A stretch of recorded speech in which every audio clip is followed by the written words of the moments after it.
ఈరోజు వాక్య భాగంగా యెషయా గ్రంథము 27వ అధ్యాయము 2వ వచనం. ఆ దినమున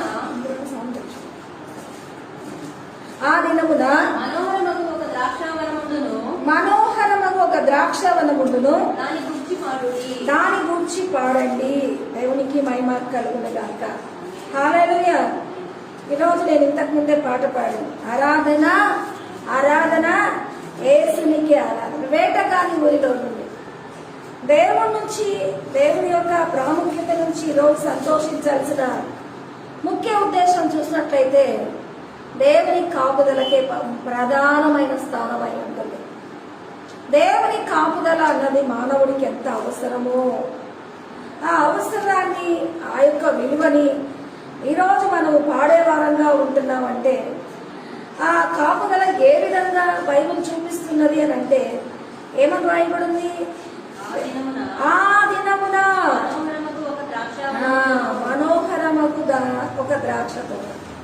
ఆ ద్రాక్ష తోటే నీవు నేనుగా ఉంటున్నామన్నది దేవుని వాక్యము మనల్ని, మన విలువని కాపుదాస్తున్నది. Praise the lord. అయితే ఆ మాటలో చక్కని వచనం ఏంటంటే, యెహోవాను నేను దానికి కాపు చేయుచున్నాను, ప్రతి నిమిషము నేను దానికి నీరు కట్టుచున్నాను, ఎవడును దానికి రాకుండానట్లు దివారాత్రులు కాపాడుచున్నాను. ప్రతి నిమిషము నీరు కట్టి కాపాడుతూ ఉంటున్న ఆ యొక్క తోట కొరకు ఈరోజు పాడండి అని అంటే, ఈరోజు దేవుని యొక్క నామాన్ని ఆశ్రయించే వారికి ఒక గుడ్ న్యూస్ ఏంటంటే, ఆయన కాపుదల్లో, ఆయన మనోహరమైన తోటగా ఈరోజు ఆయన శ్రేష్టత ఏముంది మనకి? నీరు కట్టి ఎవడను రాకుండా దివారాత్రులు కాపాడు. మీరు ఎట్లా ప్రార్థన చేస్తారో, ఎట్లా దేవుని స్తుతిస్తారో, ఎట్లా దేవుని అన్వయించుకుంటారో, మరి ఎవరు వ్యక్తిగతం వాళ్ళు ఎట్లా డిపెండ్ అయి ఉంటారో వారి యొక్క విశ్వాసం మేరకు ఉంటుంది. కానీ దావీదు మరి కీర్తనలో రాయబడినట్టుగా ఏం చెప్పాడంటే 23వ కీర్తన, యెహోవా నా కాపరి నాకు లేని. యెహోవానకు నేను దానికి కాపుదలగా ఉన్నానంటే పూర్తి అంగీకారంతో తన మాటను విన్నపించుకుంటుంది. ఏంటంటే, యెహోవా నా కాపరి నాకు లేని. ఇది కాపుదల యొక్క మరి శ్రేష్టతను తను వ్యక్తపరుచుకుంటున్నాడు. ఈరోజు కాపుదల అంటే నేను కూడా మంచి చక్కని పాట చూశాను. మరి చేనికి కాపుదల, కాపులేని, కంచెలేని భయపడుతున్నానని చెప్పిన సతీష్ కుమార్ పాట ఒకటి ఉంది కదా. భయపడుతున్నాను, కంచెలేని తోట వలె ఉన్నాను, కాపులేని మరి కాపరి లేని మరి బిడ్డలాగా ఉంటున్నాను. నిజంగా భయానికి వస్తున్న మరి వీటన్నిటిలో సంరక్షణకుంటున్న దేవుని ప్రాధాన్యత పొందుకోవడానికి యెహోవా ఆశ్రయం కోరి 91వ కీర్తన మీకు అందరికీ తెలుసు. మొదటి వచనం ఏమని రాయబడింది? సర్వశక్తి నీడను ఆశ్రయించువాడు, మహోన్నతి నీడను ఆశ్రయించువాడే సర్వశక్తిని నీడను విశ్రమించువాడు. యెహోవానకు నేను అన్నవాడు ఎవరంటే మహోన్నతుడై ఉంటున్నాడు. సర్వశక్తిమంతుడిగా తన నీడను మనకిస్తున్నాడు. సర్వశక్తిమంతుడి దగ్గర ఈరోజు వైరస్ కానీ, ఏ ప్రాణాంతకమైన పీడితలు కానీ, దుష్టాత్మలు కానీ, శత్రువు కానీ, అది కరువు కానీ, అది ఏ దోషమైనా కానీ సర్వశక్తిమంతుడిగా నీకు ఆశ్రయం ఇవ్వడానికి యెహోవానగు నేను దానిని కాయుచున్నాను. అందుకే యెహోవా నా కాపరి. పిల్లలప్పుడు మాకు ఇదే వాక్యాన్ని మొట్టమొదటిగా మాకు నేర్పించినప్పుడు మా చిన్న గ్రహింపుకు యెహోవా నా కాపరి నాకు ఏం కలగదైనా అని చెప్పడంలో అక్కడ ఎంత అర్థమైందని కదా. అంగీకారము, ఆయనను ఆశ్రయించిన సంరక్షణ, చిన్నతనం నుంచే ఈ వాక్యాన్ని నేర్పించిన మరి గొప్ప స్థితి ఏంటంటే దేవుని కోరుకోవడము ప్రతి ఒక్కరికి మరి ఎంతైనా అవసరమై ఉంటుంది. అందుకే దాని నీరు కట్టి ఎవడు రాకుండా దివారాత్రులు కాపాడుచున్నాడు. నేను ఆ అధ్యాయాన్ని చక్కగా చదివినప్పుడు ఆ దినమున యెహోవా గట్టిదైన, గొప్పదైన, బలమైన తన ఖడ్గమును పట్టుకొను.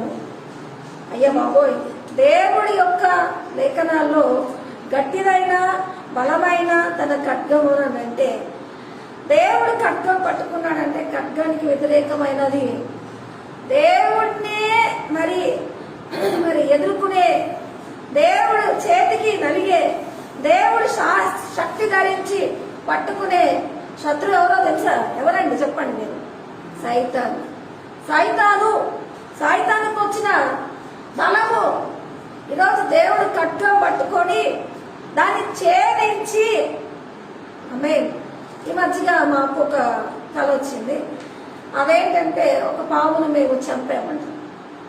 ఆ పామును మేము చంపి మరి ఆ పాము మరి చాలా హతమార్చడానికి మా ప్రయత్నం చాలాసేపు కల్లో పోరాడి ఎటు తిరిగి ఆ పామును చంపినట్టు దేవుడు చూపించినప్పుడు మేము పామును చంపే అంతలావు పామును కోసామని కళ సంపూర్ణమైనాక ఇంతలావుది మేము ఇంతలావు ఇంత గట్టిదైన పామును కోసానా అన్నది కళ తర్వాత మళ్ళీ గుర్తుకొచ్చాక అంతలావు దానికి నేను కట్ చేయడానికి బలం, పాము చూస్తేనే గగులు పొడుస్తుంది, పాము చూస్తేనే అది విషపూరితమైనది, మనకు కొంచెం భీతి ఉంటుంది. ఇంకా దానిని తిరస్కరించి కొట్టాలి అంటే శక్తి, దానికి మించి మనము ఒకలాంటి ఫియర్తో కూడిన ఏం తెచ్చుకుంటాము, ఉద్రేకం తెచ్చుకొని కొట్టాలి చంపాలి అని ఒక దృఢమైన కర్రని తీసుకొచ్చుకుంటాం. ఇది మన శక్తిలో జరగాల్సిన మరి పని. కానీ ఇలాంటిది దేవుడు చేశాడు అన్నది మీరు ఒకసారి ఊహించుకోండి. మీ మనసులో అది ఎంత పెద్ద పాము. దేవుడు తన మరి యెహోవా గట్టిదైనా గొప్పదైనా అని తన శక్తి, తన ఔన్నత్యము ఎంత గొప్పదో ఆయన చేతిలో ఉన్న ఖడ్గంకి. ఆమేన్. కొన్నిసార్లు దేవుడు గొప్పడే, సైతాన్ కూడా ఉన్నతంగా ఉంటుంది. ఈ రెండింటిని మనం డీల్ చేయలేము, కానీ సైతాన్ నేరుగా వ్యవహరించలేము. అట్లని దేవుని వ్యవహరించి మనము కొన్ని విషయాలు అధికారంగా చేయలేము. కానీ ఈరోజు సైతాన్ ఎదిరించే శక్తి ఎవరికి లేదు. కానీ దేవునికి లోబడినప్పుడు ఆయన ఔన్నత్యానికి మనము, ఆయన కాపుదలకి మనము, ఆయన మనల్ని బట్టి వాగ్దాన భక్తుడై ఉన్నది ఏంటంటే నిన్ను తాకితే నాకు అనుగుంటును తాకాడు అన్నది. ఈ ప్రేమలో మనం సంయుక్తులమై ఉన్నాం గనక, ఇక్కడ మనము యోగ్యులమై ఉన్నాం గనక ఆయన మరి దేవునికి లోబడితే ఆయన శక్తి, ఆయన మహిమ మరి మనలకి మన యొక్క స్థితిగతులను వ్యతిరేకించే దానిని మనం ఎదుర్కోవడానికి ఆమేన్ దేవునికి లోబడి సైతాన్ని ఎదిరించిందని రాయబడింది. కానీ దేవుడికి లోబడకుండా సైతాన్ని ఎవరు ఢీకొనలేడు. ఎందుకంటే మనకు వ్యక్తిగత శక్తి తక్కువ. కాబట్టి దేవుడికి లోపడితే తన స్థాయి మనల్ని ఆవరిస్తుంది.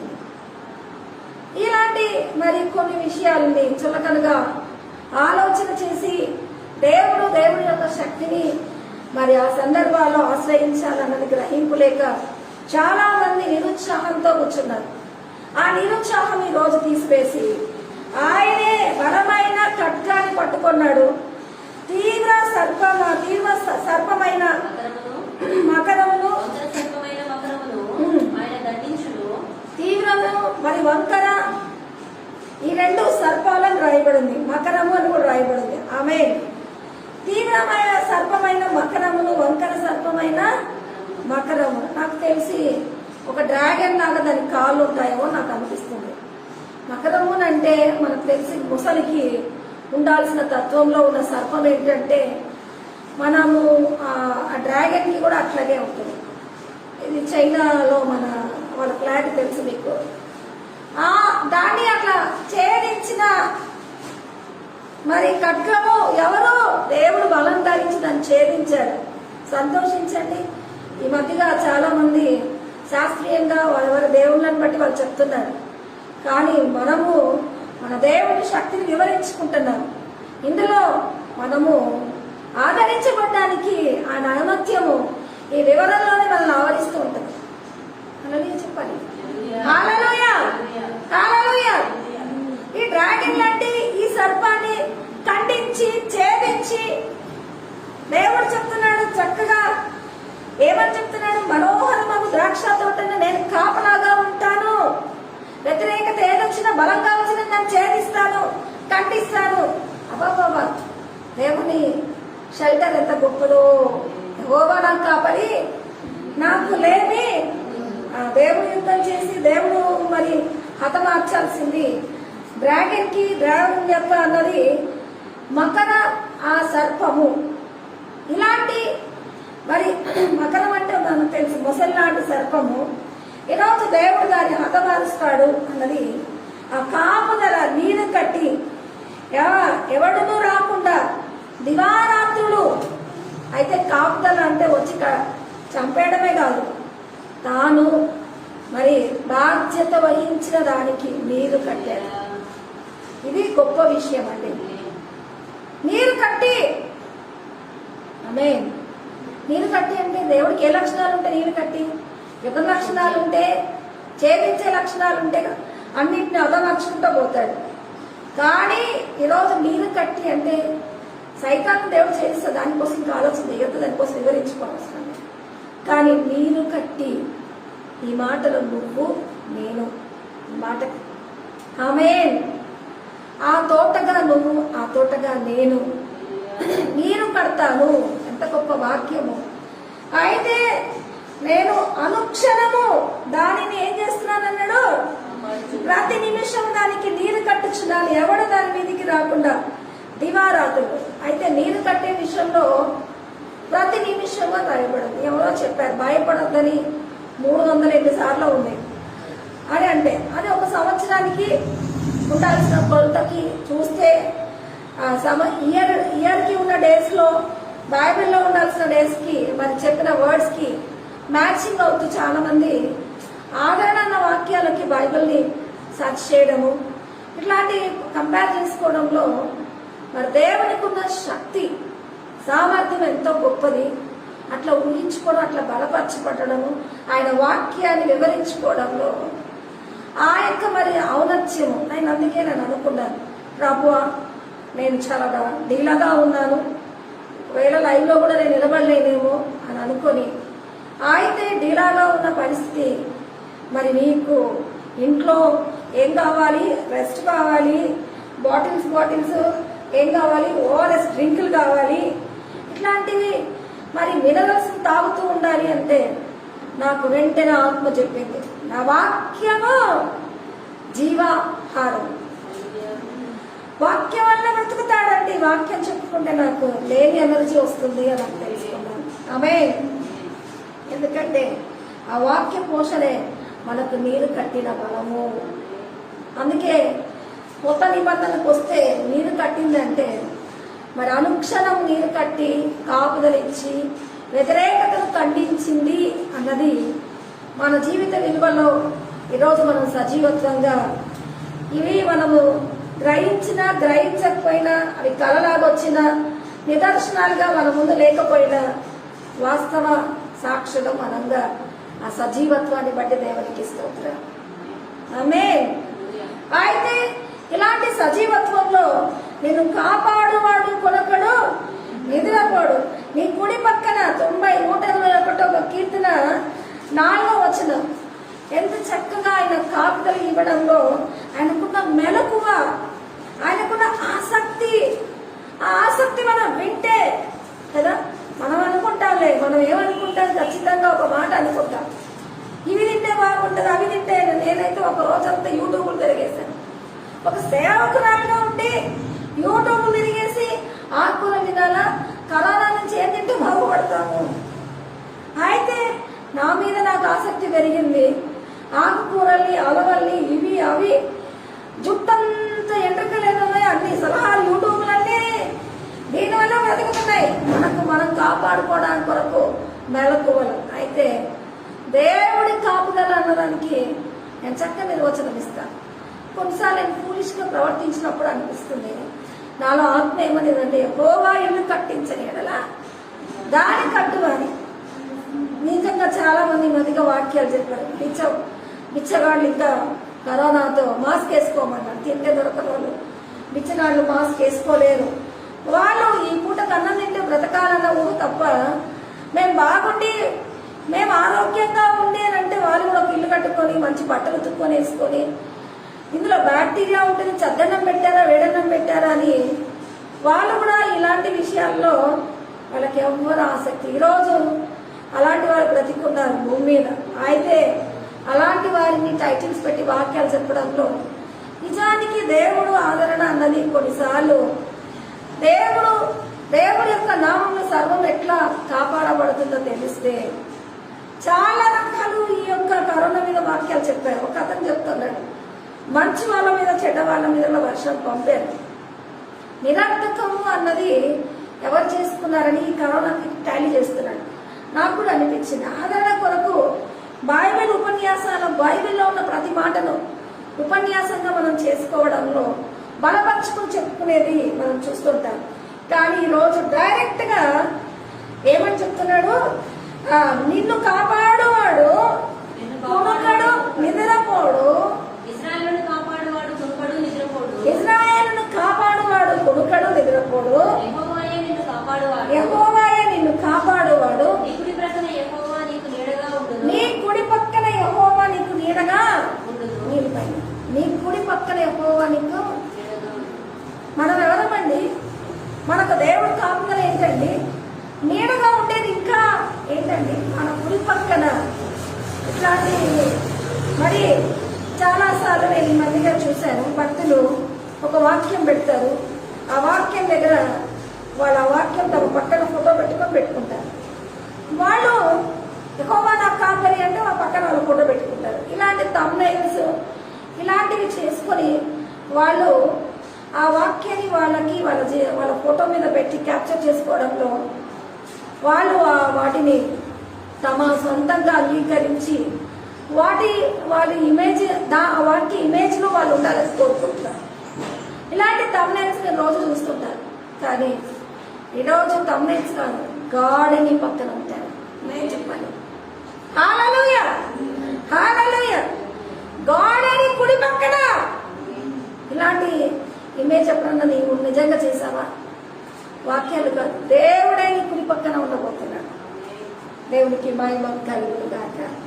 ఇశ్రాయేలుకి ఆయన నిద్రపోడు అన్నది ఈరోజు ఆయనను మేలుకొల్పవలసిన వారంగా చాలాసార్లు ప్రార్థించు. ప్రభా ఎక్కడున్నదైనా నాకు రోగాలు వస్తే ఎట్లనైనా, నాకు ఆర్థిక స్థితి వస్తే ఎట్లనైనా, ఎట్లా అంటే ఆయనను మందంగా ఉన్న ఆయనని మేలుకొల్పినట్టుంటారు. మందమైన బ్రతుకు మనది, పరిస్థితులతో తల్లాడుతున్న బ్రతుకు మనది. ఇప్పుడు మందమతిలో అవేది ఏంటంటే మనకు చాలా ప్రాబ్లమ్స్ పెట్టుకొని అక్కడ దూరంగా ఉన్నట్టు దేవుడు అలా చూసి ఇలా చూసి ప్రార్థన చేస్తాం. కానీ ముడి పక్కనే ఉన్నాడు అన్నది. ఆమేన్.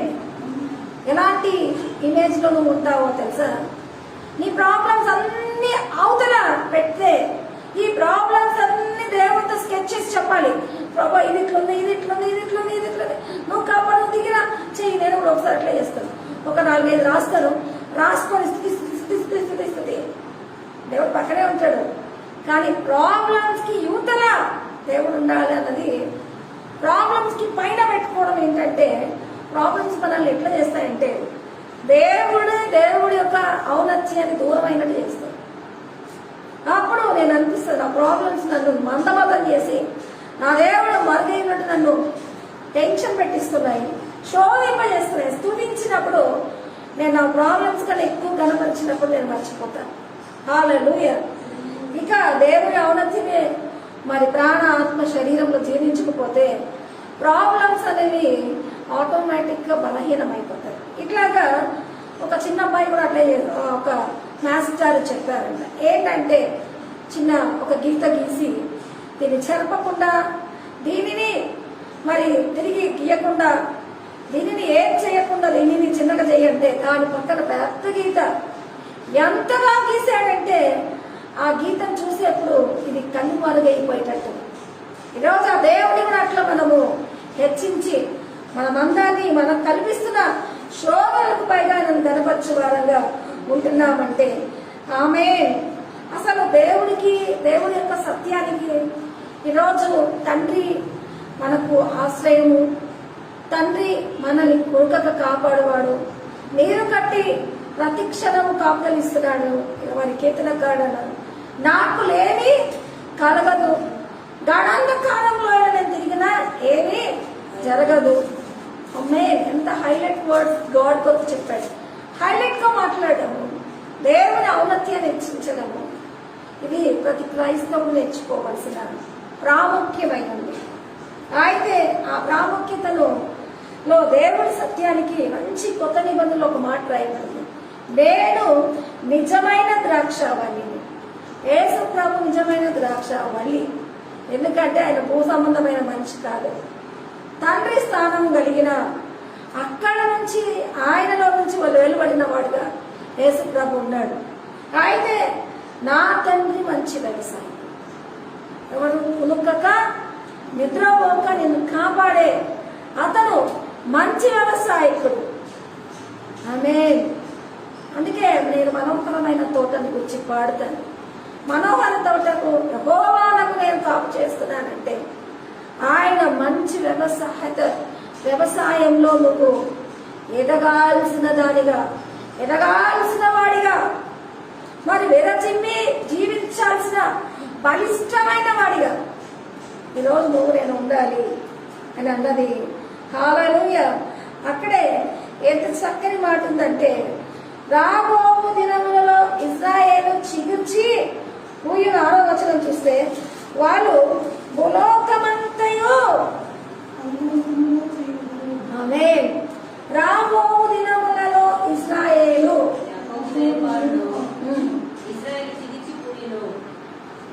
వేరు పారుతుంది, ఇశ్రాయేలు చిగిర్చి పూస్తుంది.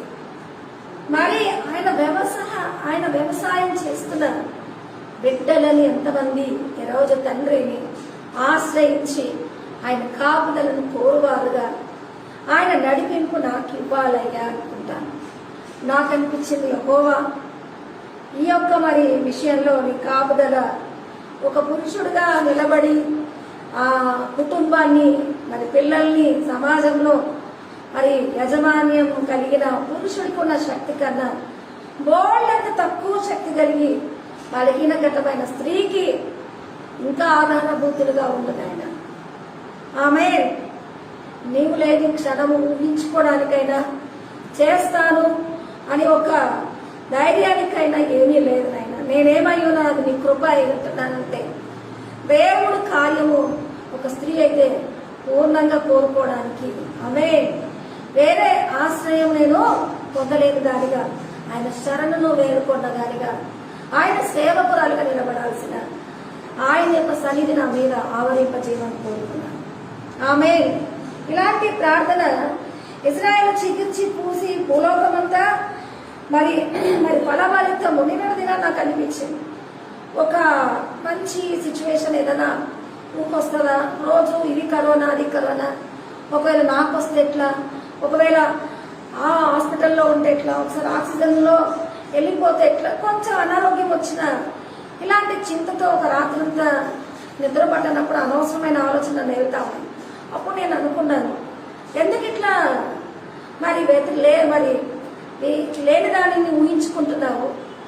దేవుడిస్తున్న కృపను ఒకసారి గుర్తించుకోలేనప్పుడు కనీసము నిరీక్షణ కోసమని నేను అర్ధరాత్రి ఒక మంచి వాక్యాన్ని ఏదో ధ్యానిస్తూ ఆ ధ్యానించినప్పుడు అప్పుడు నేను అనుకున్నాను, పలానా రోజు చీర కట్టుకొని బ్లౌజ్ కట్టుకొని ఇలాంటి వాక్యం చెప్పాలి అంటే ఆ రాత్రి నాకు కల్లోకి వచ్చి మాట్లాడాను. ఎఫ్ఎస్సిలోనో పేతుల్లోనో ఉంటుంది, మరి చనిపోయిన స్థితిలో దేవుని వెలుగు నీ మీద ప్రకాశిస్తుంది, నువ్వు లేచి వెలుగొందని వాక్యము కల్లో బహిరంగ సభలో చెప్తున్నట్టు నాకు కలొచ్చింది. అప్పుడు అనుకున్నాను, రాత్రి అంతా చచ్చిపోతానేమో, హాస్పిటల్కి వెళ్తే సేవెట్లేమో, ఈ కరోనా వస్తే నాకు ఆల్రెడీ కొంచెం మెత్తగా ఉన్నాను కదా, ఇట్లా భయాందోళనలో చనిపోయిన వారి మీద దేవుడు మరి వెలుగు వస్తే నువ్వు లేచి ప్రకాశించు అన్నది ఈ వాక్యము వివరణతో కల్లో చెప్తున్నప్పుడు యవనస్తుల మధ్య చెప్తున్నానంట. అప్పుడు నా మనసు ఒక మరి చక్కని నేను క్రైస్తవులు రాసిన ఒక మాట నేను విన్నాను. అదేంటంటే ఆ కల్లోనే చెప్తున్నాను, ఏమని చెప్తున్నానంటే రాహాబు వేశ్యగా ఉన్నాను దేవుడు ఏర్పరచుకున్నాడు. ఎవరినో ఉంచుకున్న దావీదుని ఏర్పరచుకున్నాడు. హత్య హంతకుడుగా ఉన్న మోషని ఏర్పరచుకున్నాడు. మరి ఒక్కొక్కరి జీవితాలను దేవుడు ఏర్పరచుకున్న విధానం వాళ్ళు రాసి నువ్వెందుకు నీ మనసు ఇప్పుకుంటున్నావు, దేవుడు ఎడలో అభిప్రాయం కలిగి ఉన్నాడు. అబద్ధికుడుగా ఉన్న మరి ఇజ్రాయిల్ని ఏర్పరచుకున్నాడు. మోసకాడుగా ఉన్న ఇజ్రాయిల్ మరి యాకోబుని ఏర్పరచుకున్నాడు. ఇట్లాంటి దోషభరితంగా ఉన్న వారిని ఏర్పరచుకున్నప్పుడు నిన్ను ఏర్పరచుకోడా?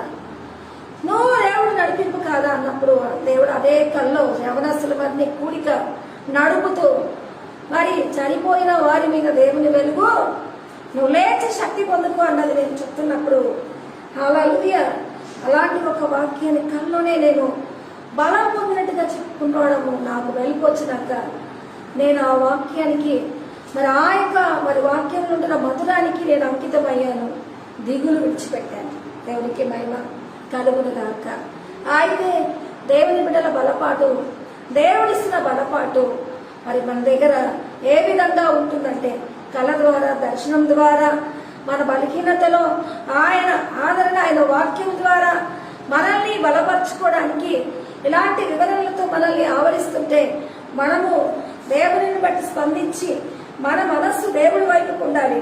అందుకే కొన్నిసార్లు భక్తులు కూడా చాలా సేవ చేసినప్పుడు మేము వీళ్ళ వారము, మేము వాళ్ళ వారము అని చెప్తున్నప్పుడు అపోస్తలుడైన పౌలు అంటారు, మీరు వీధి వారు వారి వారు అన్నది చెట్టు పెట్టింది ఒకరు, నీళ్లు పోస్తుంది ఒకరు, కానీ వృద్ధి చేసింది ఎవరని రాయబడింది? దేవుడే రాయబడింది. అందుకే 1 కొరింథీ 3:7 వృద్ధి కలుగ చేయు దేవునిలోనే గాని నాటి వానిలోనైనను నీళ్లు పోయు వానిలోనైనను ఏమీ లేదు. సేవకులు నడిపిస్తుంటారు, వీళ్ళు బలపరుస్తుంటారు, వాళ్ళు అంటుంటారు, కానీ వృద్ధి వృద్ధి నేను ఒక చూశాను. కొన్నిసార్లు కొన్ని డిమాండ్స్ నేను సేవకులు కలిగి ఉంటాను. మేము బాప్టిజం ఇచ్చాము, మేము వారికి దోషాలు ప్రార్థన చేశాము, మా ద్వారా వాడు బాగుపడ్డారని ఇట్లాంటి మరి డిమాండ్లు వాళ్ళు కలిగి ఉంటారు.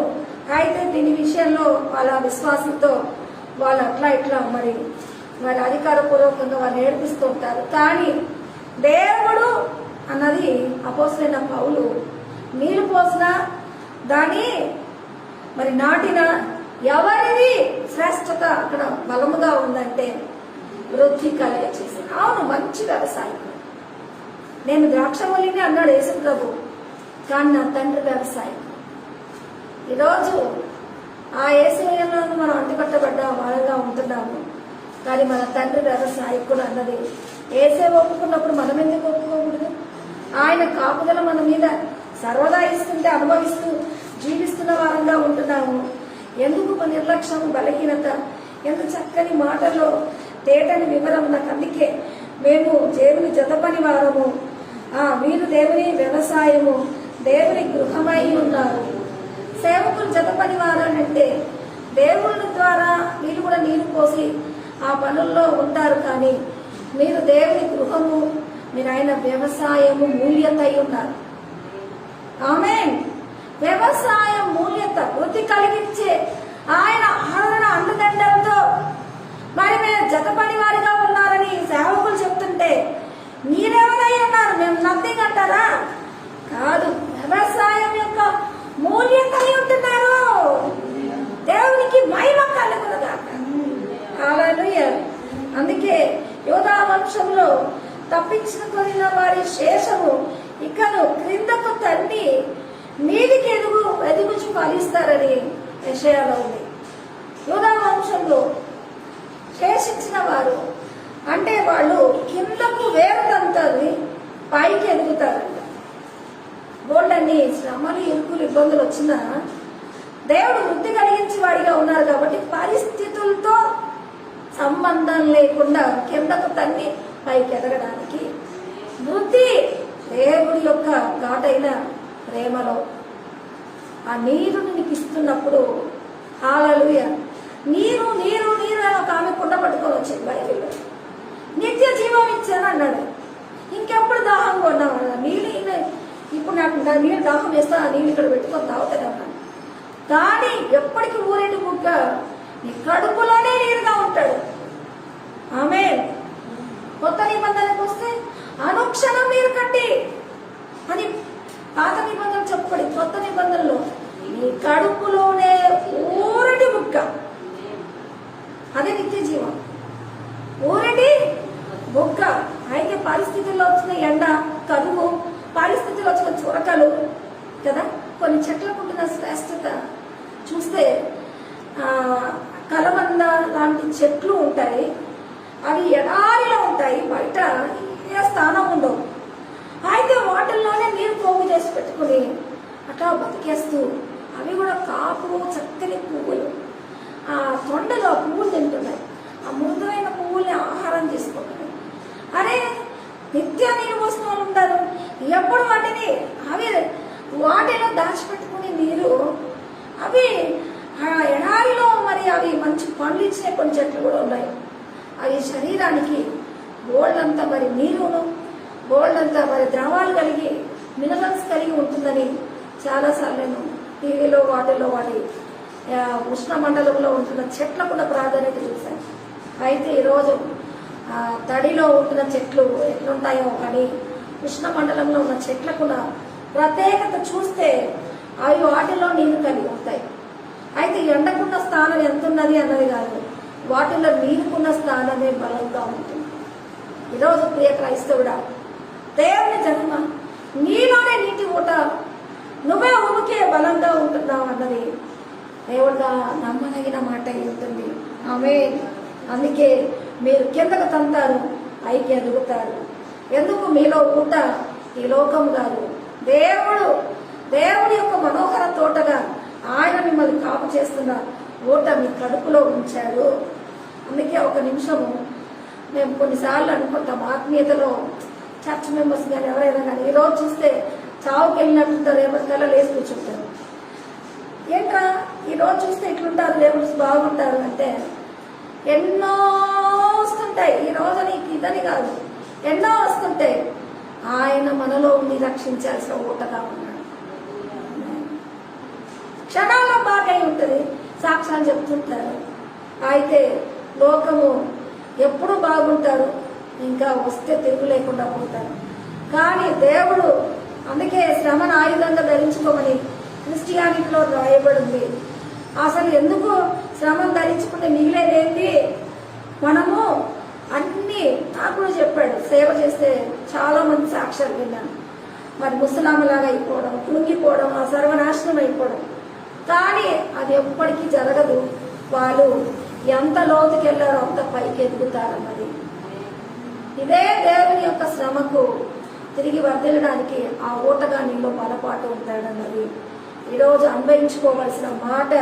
ప్రాముఖ్యత ఏంటంటే, మీరు నన్ను ఏర్పరచుకొనలేదు, మీరు నా పేరిట ఏమీ అడుగుదురు, మీరు వెళ్ళి ఫలించి మీ ఫలము నిలచి ఉండటకు మిమ్మల్ని నేను ఏర్పరచుకున్నాను. దేవుని మనము ఏర్పరచుకోలేదంట. ఆ తండ్రి యేసు పేరిట అడిగినవి జరిగించుకోవడానికి యేసు ప్రభువే మనల్ని ఏర్పరచుకొని ఉన్నాడు. ఇది ఎంత పెద్ద భాగ్యం కదా. తండ్రి వ్యవసాయకుడుగా ఉంటే ఆ యొక్క మంచి వల్లిగా ఉన్న యేసు మనల్ని తనలో నుంచి మనల్ని ఈరోజు తన ప్రేమతో మనల్ని మాట్లాడుతున్నాడంటే, అందుకే దేవుని నమ్ముతున్నారు, నన్ను నమ్మండి అని రాయబడింది. నేను మీకు స్థలాన్ని సిద్ధపరుస్తాను అన్నాడు. ఆయన మనల్ని ఇట్లా బలపరచడానికి అడ్వాన్స్గా నేను ఉంచుతాను అన్నాడు. కొన్నిసార్లు కొన్ని సిచ్యువేషన్స్ ఎట్లనే ఉంటాయి. డాడీది మమ్మీది ఆస్తి మనం కొన్నిసార్లు అనుభవించలేము. వాళ్ళు మనకు వారసత్వంలో వాళ్ళు మనకు రావాలి. కానీ అట్లాంటి పేదరికంతో డాడీ ఆస్తి ఉండదు, మమ్మీ ఆస్తి ఉండదు. కానీ వాట్ అబౌట్ దేవుడు ఆస్తి? నిన్ను ప్రేమించిన ఆయన ద్వారా నీకు చాలా లిస్ట్ ఉంది అంటాడు. అది అసలు ఊహకున్నది. డాడీది అయితే మా నాన్నకి ఒక అరెకరం అమ్మేసుకున్నాడు బాగాలేనప్పుడు, మా అమ్మ ముందు అమ్మేసుకున్నాడు. దేవుడిది ఆయన ఏర్పరచుకున్నాడు. తన పేరిట నీకు ఎంత ఉంది ఎప్పుడన్నా అడిగారా? తన పేరిట నీకు ఎంత ఉంది ఎప్పుడన్నా అడిగారా? అడగలేదు. కానీ నేను మాత్రం ఎవరి పేరిట ఎంత ఉందో నాకు చెప్తున్నప్పుడు నేను ఒక విశ్వాసి చెప్పాను, ఇదిగో నీ పేరిట ఇంకా ఇంత ఆస్తుంది నాకు దేవుడు చూపించాడు. అది యేసులో నీకు ఇంత ఇవ్వాలని కోరుకుంటున్నాడు ఆయన పేరిట. అయితే మనం ఏర్పరచుకోవాలి, మనల్ని దేవుడు ఏర్పరచుకున్నాడు కాబట్టి ఆయన సంతోషం మన ద్వారా పరిపూర్ణం అవ్వటానికే ఈ మాటలు చెప్పి మనల్ని బలపరుస్తున్నాడంటే ఆమె చక్కని మాటలు. మేము మీ మధ్య మరి నెరవేర్చిన కార్యములు కొనక మీరు పూర్ణ ఫలము పొందినట్లుగా జాగ్రత్తగా చూచుకోండి. మనం యేసు ఆ తండ్రి మరి కార్యాలు పొందుకోవడానికి యేసు ద్వారా మనము ఏర్పరచబడిన వారం అన్నది ఈరోజు యేసు ప్రభు మన మీద మరి అధికారంగా తీసుకుంటున్నాడు. అంటే 2వ యోహానులో ఆ యేసు ప్రభు మాటల్లో మనకింత ధన్యత ఇచ్చాడు. అయితే ఆ సువార్త విన్నాక ఏమంటున్నాడంటే యేసు శరీరధార్య ఎవరు ఒప్పుకొనడో వాడు అబద్ధికుడు రైతుంది. 2వ యోహాను 8. అయితే మేము మీ మధ్యన నెరవేర్చిన కార్యములు కొనక మీరు పూర్ణముగా పొందినట్లు జాగ్రత్తగా చూసుకోవాలని సేవకులు చెప్తారు. ఇప్పుడు నాకు కొన్నిసార్లు దేవుణ్ణి యేసు ప్రభులు ఎవరు లేకుండా చెప్తా ఉంటాను నేను. వాళ్ళు అంటారు మనకు ఇటు ఏం లేదు అటు ఏం లేదు సేవకురాలు చెప్పింది అన్న ఒక మాట మీద కూర్చొని ఉంటారు. అయితే అది జరగాల్సిన మాట నమ్మి ఆ కూర్చొని ఏం చేస్తారంటే ప్రార్థన చేస్తారు. మా సేవకురాలు మా పాస్టరు మాకు ఇది దీవెనలు ఉన్నాయని చెప్తున్నారు, నిజమైనా ఇస్తాడా? మా పిల్లలు పెద్ద స్థితిలో ఉంటారని, మా భర్త ఇట్లు ఉంటాడని, మాకు ఇట్లా రాజకీయంగా కానీ లోకంగా కానీ జరుగుతాయి, మంచి పెళ్లి సంబంధాలు వస్తాయి, ఇవేమన్నా మేము చెప్తూ ఉంటాము. అయితే వీటన్నింటిలో ఆయన ద్వారా యేసు ప్రభు ద్వారా అన్నది మనము దేవుని ఏర్పరచుకోవాలి. యేసు ప్రభు ద్వారా మనల్ని ఆ దేవుడు ఆ తండ్రి యొక్క దీవెనలకి నా యందు మీరు విశ్వాసం ఉంచండి అన్నాడు. ఈరోజు దేవుని యందు ఉన్నారంటే దేవుడు అందరికి అనుకూలంగా ఉంటాడో ఉండడు. ఎందుకంటే ఆయన పరిశుద్ధుడు, ఆయన సర్వశక్తిమంతుడు. ఆయన ఆశ్రయించాలంటే మనకు బోల్డంత శక్తి, పవిత్రత, యోగ్యత కావాలి. ఇట్లాంటి డైరెక్ట్గా మనము దేవుడి యొక్క శ్రేష్టత అనుభవిస్తామా లేదా అని ఆ అభద్రత భయం ఉంటుంది. అందుకే దేవుడు యేసు ప్రభు ఏమన్నాడంటే పరలోక తండ్రిని నమ్ముచున్నాడు, నన్ను కూడా నమ్మండి, నేను మీకు స్థలాలు సిద్ధపరుస్తాను, నా పేరిట మీ సంతోషాలు పరిపూర్ణం అవ్వడానికి నేను నా యందు మిమ్మల్ని ఏర్పరచుకున్నాను అన్నది యేసు ద్వారా అవన్నీ మనకు వర్తిస్తాయి. ఈ వారసత్వం మనకి ఇచ్చాడు. ఇలా యేసు ద్వారా నీకు సమస్తం అనుగ్రహిస్తున్నాడంటే యోహాను సువార్త 15:10 నేను నా తండ్రి ఆజ్ఞలు గైకొని ఆయన ప్రేమ యందు నిలిచి ఉన్న ప్రకారము మీరును నా ఆజ్ఞలు గైకొని నా ప్రేమ యందు నిలిచి ఉందురు. మీ యందు నా సంతోషం ఉండవలెనని మీ సంతోషం పరిపూర్ణము కావాలని నేను చెప్తున్నాను. ఎందుకు యేసు ప్రభు ద్వారా అంటే యేసు ప్రభు పరలోక తండ్రికి ఫేవర్గా ఉండి ఈరోజు మనకు మీడియేటర్ అయ్యాడు. ఆమె అంతే కదా. ఈరోజు పరలోక తండ్రికి డైరెక్ట్ ఓ ప్రభు నన్ను దీవించాలనే శక్తి మనకు లేదు, ఓ నాయనా నన్ను బాగు చేయని శక్తి మనకు లేదు. మనది ఒక మీడియేటర్, దేవుడు కార్యం చేయటానికి మన యందు మనకు అనుకూలపరిచిన రక్షణలో యేసు ప్రభు ద్వారా ఆమె ఏర్పరచబడిన వారు యేసు ప్రభు నమ్మితే యేసు ప్రభు పరలోక తండ్రికి ఎందుకు ఫేవర్ అయ్యాడంటే ఎవ్వరు కూడా భూలోకంలో సేవకులు వచ్చారు. నేను ఇందాక ముందే చెప్పాను. ఏం చెప్పాను? మోషే అంతకుడని లోకానుసారంగా ముచ్చట్లు చెప్పినట్టు చెప్తే సేవకుల లోపాలు ఏంటి? మోషే అంతకుడు, దావీదు మరి వ్యభిచారి, మరి రాహాబు వేశ్య, ఇట్లా మరి ఒక్కొక్కరు లోపాలతో ఉన్నారు. ఎవరు దేవుని కార్యం తుదముట్టించలేదు. అయితే దేవుడి కార్యం తుదముట్టించడానికి ఆయన మాటకు లోబడిన వాడు యేసు ప్రభు.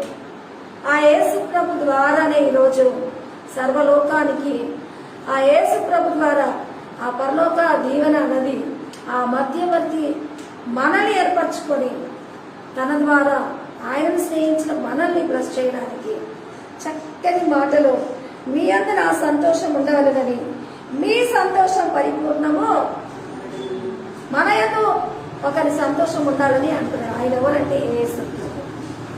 మనకి ఎవరైనా మీడియేటర్ అయ్యి ఉండి మీరు బాగుండాలి అని అన్నాను అనుకో, దేనికోసం అంటుంది. సేవకురాలకు దేవుని బట్టి అంటారు. ఇంకెవరైనా అంటే దేనికోసము అంటుంది. నేను కొన్నిసార్లు ఈ కామెడీలు కొన్ని చూస్తున్నప్పుడు మరి చాలాసార్లు ఒక మాట చెప్తే ఇంకోటి ఏంటంటే, వాళ్ళు అక్రమ సంబంధాలు కలిగి ఉంటారు కాబట్టి వాళ్ళ శ్రేయస్సుని ఇండైరెక్ట్ గా బ్యాలెన్స్ చేస్తూ వాళ్ళ మంచి చూస్తున్న విషయంలో మనుషులందరూ ఇట్లాగే ఉంటారు. కానీ మన సంతోషం పరిపూర్ణంగా కావాలని తను సంతోషిస్తున్నాడంటే ఆయన నిర్దోషంగా యేసు ప్రభు మాత్రమే. హల్లెలూయా. అలాంటి యేసు ప్రభు ద్వారా ఈరోజు మనము అన్నిటికీ వారసులమై ఉన్నాం. దీవించబడ్డానికైనా, కాపుకైనా, సేద్యానికైనా మనం ఫలించి లోపల తన్ని పైకి ఎదగాల్సిన దీవెనకరమైన బిడ్డలుగా. అయితే నాకు దేవుడు ఎందుకో ఉన్నట్టుండి ఒక మాట నాకు వచ్చింది, దేశంలో పూలు పూస్తాయి అని. ఇలాంటి వాక్యం ఈ కరోనా దినాల్లో చెప్తే వీళ్ళకి దేవుడు పిచ్చి పట్టింది, అందరు చస్తుంటే పువ్వులు పూస్తాయి అని చెప్పాల్సిన వాక్యానికి ధైర్యం లేకుండా నేను మరి పేజీలో కాకుండా సెల్ఫ్గా పెట్టి మరి దీనిలాగా చెప్పుకోవడానికి కారణం ఏంటంటే, ఈరోజు నీ పక్కన 1000 మంది మరి పడినా 10,000 మంది కూలిన నీకు అపాయం రాదు. వాగ్దానాలు ఇట్లా చాలా ఉన్నాయి. ఒకరు ఎత్తపడతారు, ఒకరు దించబడతారు. ఒకరికి పువ్వులు పూస్తే ఒకరు నష్టాలు జరుగుతాయంట. మరి పువ్వులు పూసి ఎంజాయ్ చేయాల్సిన వాళ్ళు ఇప్పుడు ఈ దేవుని బిడ్డలంటే, నేను ఒక పెద్ద సెలబ్రిటీ ఫోటో చూశాను. ఆ సెలబ్రిటీకి పక్కన ఇంకొక ఫోటో, ఇద్దరు ఒకే ఫ్యాటీగా ఉన్నారు, ఉమెన్స్ ఇద్దరు. అయితే భుజాన 2 మూటలు పట్టుకొని, చేతిలో 1 మూట పట్టుకొని నది ఒడ్డున ఒక చాకల ఆమె వెళ్తుంది. పొట్ట గడవడం కోసము ఒక ఆమె ఎట్లుంది చూడు అని పెట్టారు. ఆ పక్కన సెలబ్రిటీ ఫోటో పెట్టి తిన్నది అరగక చేసే ఎక్సర్సైజ్ చూడు అంటారు. లోకం ఏమంటారంటే, తినదరక్క చేసేవాళ్ళు మరి తినడానికి చేసేవాళ్ళు అంటారు. అయితే ఈ రెండు ఏకంగా ఎవరు సమానంగా చూడలేని వారుగా, వర్షం వస్తే ఒకరు బాగుంటారు, ఒకరు దిగజారిపోతారు, ఒకరు దుర్వినియోగపరుచుకుంటారు అన్నది అందరి జీవితానికి దేవుడు శ్రేయస్సు అయ్యే ఉన్నాడు. దుర్వినియోగపరచుకోవలసిన వారు మరి ఆశీర్వాదం పొందాల్సిన వారు అన్నది వృద్ధి చేయాల్సిన బలం దేవుడితో ఉంటే, మరి అది అందరికి అనుకూలపరచడానికే దేవుడు నన్ను నమ్మండి, నా ద్వారా మీకు అందరికి స్థానం కల్పిస్తా అన్నది యేసు ద్వారా అందరూ పోషించబడ్డానికి, అందరూ పరలోక స్థానంలో ఉండడానికి, అందరికీ పరలోక తండ్రి అనుకూలపరిచి నా పేరట ఎంత చక్కని వాక్యంగా ఏం అడుగుతారో తండ్రి మీకు ఇవ్వాలని, మీ యందు నా సంతోషము మరి మీ సంతోషం పరిపూర్ణం అవ్వాలని అభిలాష. ఇది మనకు దేవుడికి మధ్యన ఒక మంచి వ్యక్తి రాసిన ఆత్మీయ మరి ఒక నోట్రీ లాంటిది. హల్లెలూయా. మన యందు ఆయన సంతోషం ఏంటంటే, మీరు నన్ను ఏర్పరచుకోలేదు, నేను మిమ్మల్ని ఏర్పరచుకోలేదు. హల్లెలూయా. నేను అనుకున్నాను, ఒకళ్ళు నన్ను దీవిస్తామంటే పరిస్థితులను బట్టి మరి బోల్డ్ అంత నలిగాను. దీవెన అంటే కూడా నాకు నవ్వడం రాదేమో అని, దీవెన అంటే కూడా అది ఎలా రిసీవ్ చేసుకోవాలో తెలియదేమో, దీవెన అంటే కూడా నాకు తెలియదు అని అంటానేమో. మరి యేసుప్రభు చనిపోయాడనే అవుతుంది, మరి కనిపిస్తే తోటమాల అనుకున్నట్టుగా వ్యవహరిస్తానేమో. ఎందుకంటే శక్తిహీనత, భీతి, భయము పరిస్థితుల్లో ఉండేటివి మనని బోర్లించే చూస్తున్నట్టుగా మరి అన్ని నష్టానికే అనుకుంటాం. కానీ ఈరోజు ఆమె నీ శ్రమలు కలుగుతావేమో, దీవెనలు లెక్క పెట్టవు. మన సంతోష సంపూర్ణం కొరికే ఆయన శిలువలో మన దోషాలు భరించి తండ్రి ఆజ్ఞలు నెరవేర్చి ఆయన ద్వారా మనల్ని ఈరోజు బ్లెస్ అంటున్నాడంటే, ఆ యేసు యందు అందరికీ నిత్య జీవం ఇవ్వటానికి. లేని ఎడల నేను మీకు చెప్పుదును, అప్పుడు దిగులు పడండి. అంతవరకు కలవరం చెందకూడదు. నేను మీ కొరకు స్థలం సిద్ధపరుస్తున్నాను, కార్యం చేస్తున్నాను. మీరు నన్ను ఏర్పరచుకుని నేను మిమ్మల్ని ఏర్పరచుకున్నాను. దేవుని ప్రియబిడ్డ, ఆ మంచి వల్లిలో మనం ఉందాము. మరి ఆయన ద్వారా పరలోక దీవెనలు పొందాము. అందరికీ దేవుడు అనుకూలంగా ఈ కార్యాలు జరిగించడానికి మరి ఆ మనోహర తోటగా ఈరోజు వేసేందుకు మనం ఆశీర్వదించబడిన వారంగా కిందకు తన్ని పైకి ఎదగాల్సిన వారంగా ఈ చివరి దినాల్లో పువ్వులు పూస్తాయి అన్నది మరి చూసారా, ఉన్నామెకి లేనామెకి మరి ఎట్లా పొందుతున్నారో. ఈరోజు పువ్వులు పూస్తాయని వాక్యం బహిరంగ చెప్పారు అనుకోండి, ఊరంతా చేస్తుంటే మీ దీవెనలు ఏంటి అంటారు. కానీ వాక్య నెరవేర్పు అంతే ఉంది. తన ఎందున్నవారు ఇటు పక్కన వేల మంది పడినా ఇటు పక్కన వేల మంది నువ్వు బాగుంటావన్నది నెరవేరుతుంది. ఆమె ఎందుకంటే అది నీలోని ఊటాయి. దేవుడు డైరెక్ట్ గా నీకు దీన్ని దీవిస్తున్నాడు, డైరెక్ట్ గా నేను ఆశీర్వదిస్తున్నాడు. కనుక దేవుని యొక్క ఖడ్గము మన దోషంలో ఛేదించి మనల్ని ఆశీర్వదించుకున్నాడు. ఆమేన్. నీరు కట్టిన తోటలో నన్ను ఉంచినావయా, వాక్యమనడి ఎరువు వేసి పెంచినావయా, నీ తోటలో నేనుండుటకు మంచి ఫలములు ఫలించుటకు శక్తి దయచేయుమా, సారము కలిగించుమా, శక్తి దయచేయుమా, సారము కలిగించుమా. మీరు కట్టిన తోటలో నన్ను ఉంచినావయా, నడిడి ఎరువు వేసి పెంచినావయా, భూమి మీద వర్షమును కురిపించు దేవుడవు, పొలములోన నీరును ప్రవహింపజేయుదువు, పట్టజాలని దీవెనలు మాకు దయచేయుమా, పట్టజాలని దీవెనలు మాకు దయచేసినా, మీరు కట్టిన తో